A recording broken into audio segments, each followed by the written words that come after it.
Le chapitre 20 de Luc remet sur le devant de la scène la mise en doute de l'autorité de Jésus par ceux qui l'ont toujours combattu, à savoir les principaux sacrificateurs et les scribes qui l'approchent pour savoir par quelle autorité il agit. Ce sont les versets 37. Les hérodiens qui lui tentent un piège avec la question sur l'impôt à César sont les versets 19 à 26.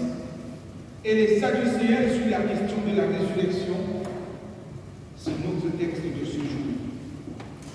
Et c'est d'ailleurs l'objet de notre prédication. Ce texte se trouve également chez Matthieu, au chapitre 22, les versets 23 à 33, et chez Marc, au chapitre 12, les versets 18 à 27. Après les diligentes et sages réponses que Jésus a données aux Hérodiens au sujet de l'impôt à César, les Sadducéens montent à leur tour au créneau pour une autre question, cette fois-ci au sujet de la résurrection, afin, pense-t-il, de mettre Jésus en porte-à-faux avec la loi du Lévirin qu'on trouve dans le livre du Deutéronome et qui est attribuée à Moïse. Concernant les Sadducéens, chers bien-aimés, les seules sources qui nous restent sur eux leur sont généralement hostiles, y compris le Nouveau Testament.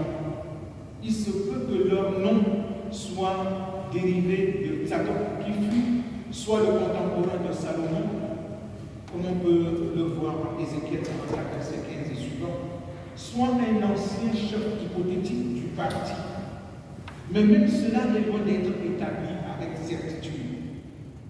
Leurs origines sont discutées. On a suggéré un parti politique, un parti religieux, un corps aristocratique rural, un groupe de fonctionnaires de l'État. Leur religion était conservatrice et ne reconnaissait une validité permanente qu'aux seules lois écrites du Pentateuque, c'est-à-dire que les 5 livres attribués à Moïse.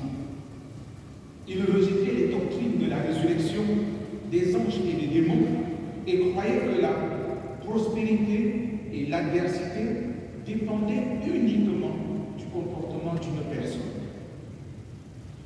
Dans son commentaire intégral, verset par verset, sur le Nouveau Testament, Antoine Moïse écrit que les Sadducéens en restent à la croyance traditionnelle du Premier Testament, qui est très silencieux sur l'au-delà. Ils ne retiennent pas les textes les plus tardifs qui suggèrent une résurrection. Dans la même veine, ils ne reconnaissent pas la tradition orale des pharisiens qui récapitulent l'enseignement des sages. Leur conception les conduit à se concentrer sur l'instauration d'une justice divine sur la terre et à avoir une vision politique du Messie qu'ils attendent comme un roi de justice. Les Sadducéens, poursuit-il, sont liés à la hiérarchie sacerdotale et leur traditionnalisme les conduit à un conservatisme social. On peut donc se demander ce qu'ils veulent de Jésus à travers la question qu'ils lui posent. Autrement dit, quelle est leur intention derrière la question? Notre auteur de tout à l'heure pense que, contrairement à la controverse précédente sur l'impôt à César, qui avait pour objet de piéger Jésus, cette question est le témoignage d'un vrai débat. La réaction des interlocuteurs de Jésus au verset 39 confirme cette hypothèse. D'autres pensent que les Sadducéens tentent de mettre Jésus dans l'embarras en faisant à la doctrine de la vie future une objection qu'ils tirent de l'institution mosaïque du Lévirin. Toujours est-il, frères et sœurs, que leur préoccupation concerne la résurrection. Alors, comment s'y prennent-ils? Comme nous l'avons évoqué plus haut, ils font référence à la loi de Moïse sur le Lévirin qu'on retrouve en Deutéronome 25, verset 5 et suivant. Ils argumentent leur propos avec cette histoire d'une femme qui avait eu successivement 7 frères ou époux, sans qu'aucun d'eux n'ait pu avoir d'enfant avec elle. Si c'est vrai qu'il y aura la résurrection des morts, de qui sera-t-elle l'épouse lorsque tous reviendront à la vie ou lorsqu'ils se retrouveront tous dans l'au-delà? Veulent-ils embarrasser Jésus ou posent-ils leurs questions dans le but d'être édifiés là-dessus? Même si cette interrogation soulève un vrai problème, il n'en demeure pas moins vrai, frères et sœurs, qu'ils ont l'intention de mettre Jésus en porte-à-faux avec la loi de Moïse. En réalité, les Sadducéens veulent montrer que la résurrection n'est pas possible et que la seule façon de s'assurer une vie après sa mort, c'est d'avoir une descendance qui porte son nom.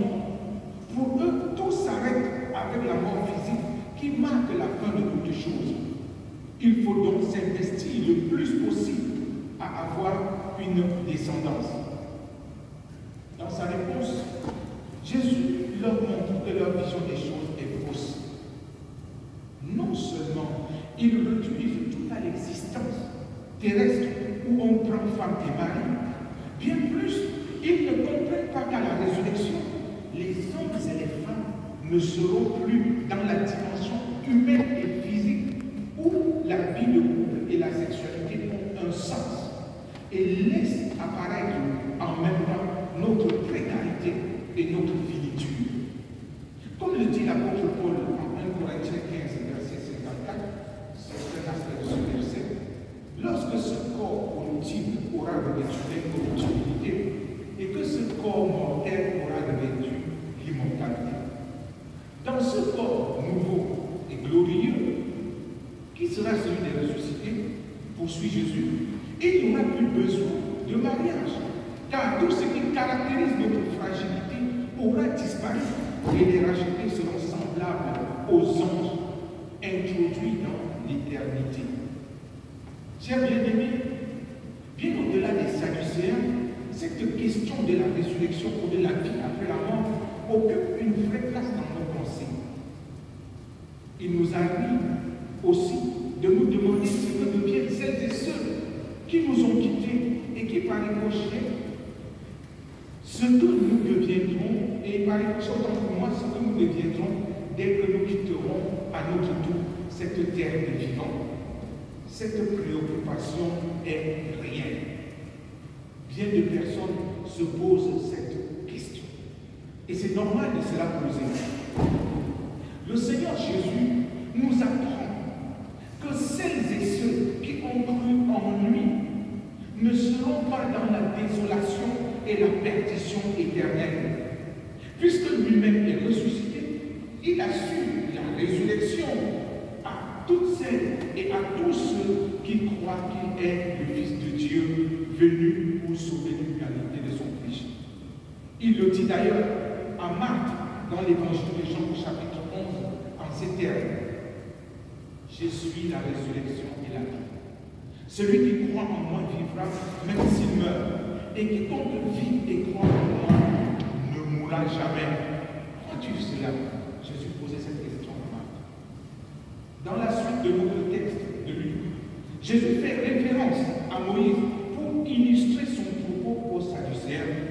Si Dieu était le Dieu des morts, Moïse n'aurait pas fait mention des patriarches. En effet, quand il appelle le Seigneur, le Dieu d'Abraham, le Dieu d'Isaac et le Dieu de Jacob, il croit que ces croix sont ancrées dans l'éternité de Dieu, où ils attendent la résurrection. Ils le sont grâce à leur relation personnelle avec le Seigneur. En d'autres termes, entrer dans l'éternité de Dieu, avec Dieu, n'est pas une question charnelle de procréation pour assurer notre descendance, mais c'est une question spirituelle de naissance en Jésus-Christ, le vivant. Autrement dit, on revient à se demander quelle est notre relation personnelle avec ce Seigneur de gloire. Abraham a fait sa propre expérience avec lui et l'a appelé « J'avais juré l'Éternel qui a pourvu ». Alors, chers frères, chères sœurs, qui est donc Dieu pour toi? Et cette question est déterminante parce que c'est elle qui nous donne de comprendre ce que Jésus je veux dire au sujet de la résurrection. Beaucoup de gens ont peur de la mort, tout simplement parce qu'ils ont le sentiment qu'ils vont dans un grand trou noir où tout sera obscur, où il y a le feu qui les attend. Et du coup, on est un peu paniqué. On a peur de la mort.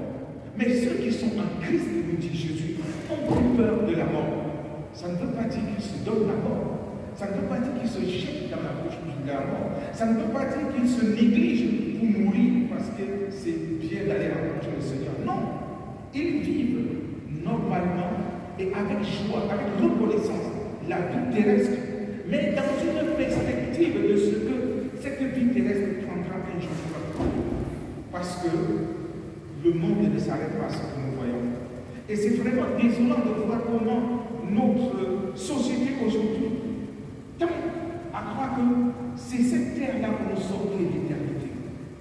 C'est pour cela que vous avez, n'est-ce pas, cette sorte, j'allais dire, il y a le discours écologique qui a son sens dans notre monde, qui a son sens de dire que attention à tel ou tel aspect.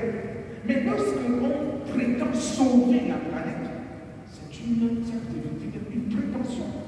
Mais avec quoi pouvons-nous sauver la planète?